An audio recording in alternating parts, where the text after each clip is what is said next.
कर रहा हूँ क्योंकि हमारे पास समय कम है।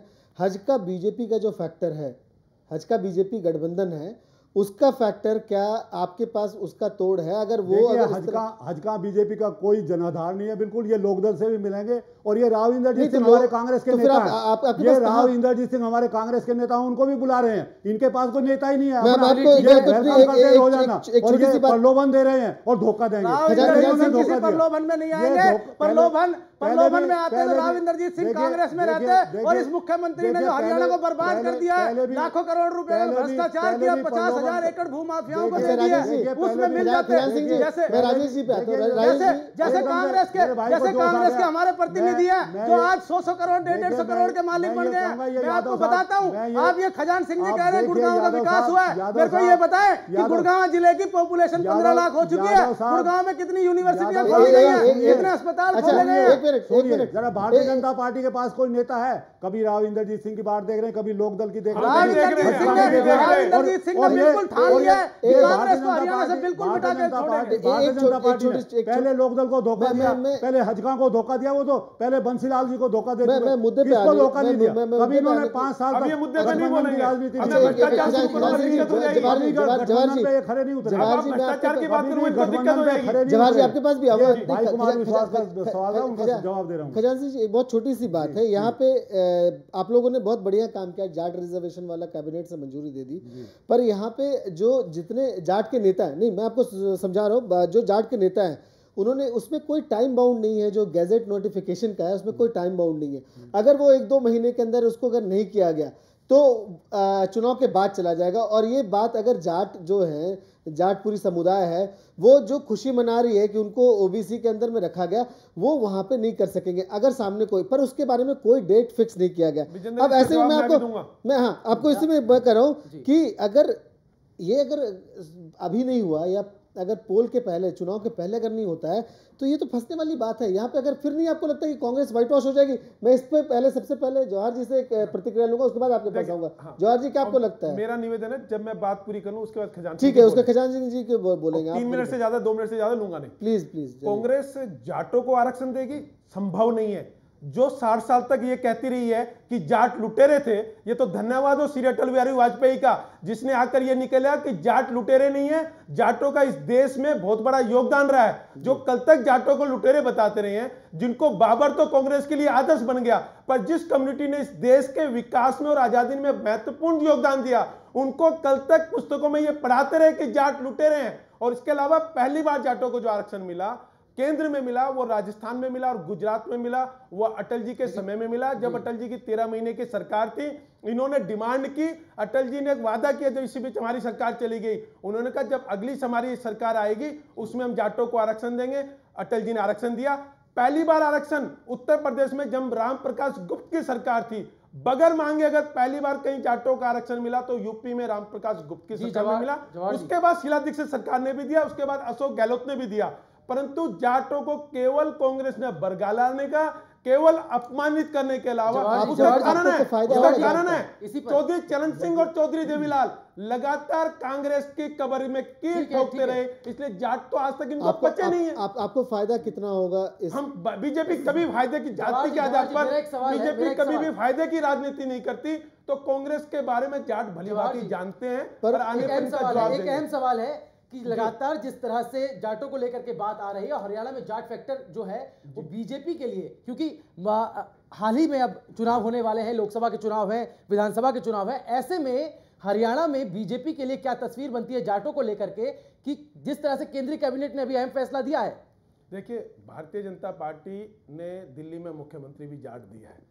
आज हमारे 2-3 प्रमुख कार्यकर्ता स्वर्गीय किशन सिंह सागवान तो नहीं रहे अभी, परंतु कैप्टन अभिमन्यु जी और ओम प्रकाश धनखड़ जी दोनों राष्ट्रीय टीम में है, दोनों जाट है। भारतीय जनता पार्टी किसी भी जाति में लगभग सबको समान प्रतिनिधित्व देती है और भारतीय जनता पार्टी और जाट हमारे साथ है, इसलिए राजस्थान का परिणाम ही आया। और दिल्ली में 12 एमएलए जीते हैं, जिसमें से 9 बीजेपी के, 1 इंडिपेंडेंट और 2 आम पार्टी के। तो मैक्सिमम दिल्ली में भी जाट नेता हमारे जीते हैं। तो इसलिए जाट जानता है कि कांग्रेस ने उनको धोखा दिया। और जाटों के लिए एक अंतिम बात, आज भी राहुल गांधी कल गए या आज गए, आज भी वो मुजफ्फरनगर में जाते हैं, वो केवल अल्पसंख्यक की बात करते हैं और आज भी वो कहते हैं कि उनको शिविरों में जाना चाहिए। आज भी उन्होंने जाटों के दुख नहीं देखे, आज भी उन्होंने जाटों के दुख नहीं देखे।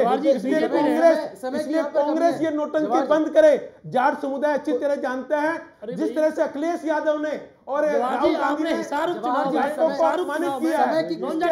कोई मुद्दे पे लौटेंगे। मैं खजान सिंह से डायरेक्ट बात करता हूं कि अब जो 10 सीटें हैं उसमें आपकी उम्मीदवारी कब होगी, क्योंकि देखिए परेशानी है, अब राव इंद्रजीत आपके साथ शायद चुनाव में नहीं लड़े, कांग्रेस के टिकट पे नहीं लड़े, ऐसे में गुड़गांव घोषणा कर दिया कि वो अगला चुनाव कांग्रेस के टिकट। ठीक है, तो वही तो खजान सिंह से सीधा सवाल है कि पहले तो मैं ये कहना चाहूंगा, मेरे भाई जोहार छोटे भाई हैं, इनको बगैर उससे आगे नहीं बढ़ना चाहिए। इन्होंने लुटेरे बुटेरे जाने क्या किताबों में लिखा है, एनसीईआरटी की किताबों में लिखा है, आपका शासन रहा है, मैं प्रूव कर सकता हूं, ऑब्जेक्शन है, मैं प्रूव कर सकता हूं।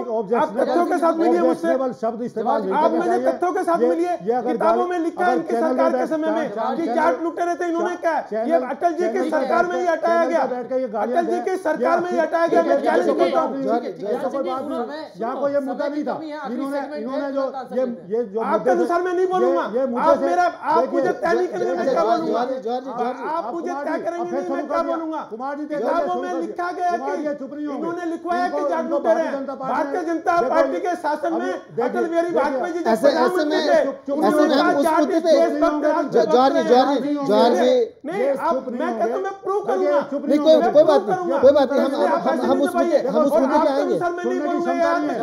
कांग्रेस क्या नहीं करेगी कि जनता पार्टी मैं दूसरे सवाल पे आ रहा हूं। गलत बोल रहा हूं मेरे खिलाफ कोर्ट में जाए, अगर मैं गलत बोल रहा हूं मेरे खिलाफ कोर्ट में जाए, मानहानि का मुकदमा करे, परंतु वो तय नहीं करेंगे कि मैं क्या बोलूंगा। हमारे पास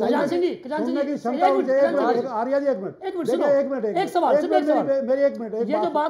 बात तो सुन ले मेरी। मैं ये कहना चाहूंगा कि जोहार जी को कोई अनपार्लियामेंट्री शब्द किसी के लिए इस्तेमाल नहीं करना मेरे खिलाफ मानहानि का मुकदमा करेंगे, फिर वो मेरे खिलाफ मानहानि का मुकदमा करेंगे, मैं गलत कर रहा हूं, मैं बात को तय करूंगा। जोहार जी खजान सिंह जी आप सिर्फ मुद्दे पे आइए, खजान सिंह जी मैं वही बात आपको वही अपने उम्मीदवारों का ऐलान 10 सीटों पर देखिए, हमारे 10 के 10 उम्मीदवारों की घोषणा उचित समय पर हमारी पार्टी करेगी। हमारी पार्टी 10 की 10 सीटें जीतेगी। तभी हमारे 9 एमपी सिटिंग एमपी हैं।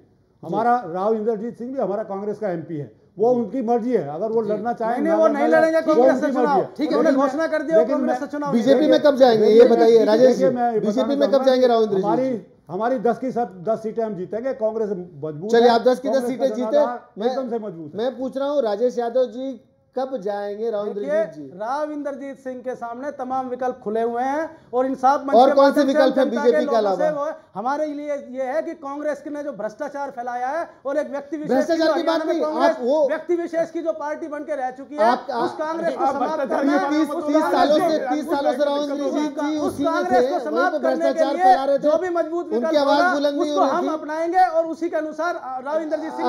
अजय जी क्या आपको लगता है कि जिस 30 सालों से भ्रष्टाचार फैला रही थी वहां अभी नजर नहीं है? अब जब सच्ची राजेश जी एक मिनट आपकी बात सुनी मैंने, समय की कमी है, समय का जी एक आखिरी देखिए मैं सिर्फ ये कहूंगा कि कांग्रेस पार्टी यहाँ पर आप कह रहे थे कि लिस्ट हरियाणा की कब अनाउंस करेगी, उससे पहले कांग्रेस पार्टी अपना प्रधानमंत्री का जो कैंडिडेट होगा वो तो पहले कर ले।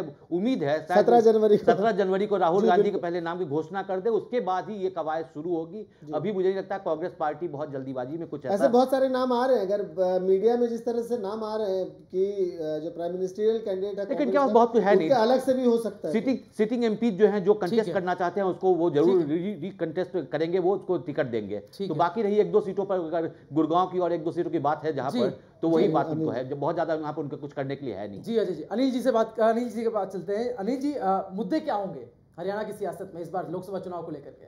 देखिए सबसे बड़ा मुद्दा जो हरियाणा में विपक्ष उठाएगा वो महंगाई और भ्रष्टाचार जी, इसमें कोई शक नहीं है। और आप एक चीज़ बहुत हम सब मिस कर रहे हैं, आम आदमी पार्टी जी। आम आदमी पार्टी का अगला फोकस हरियाणा में है।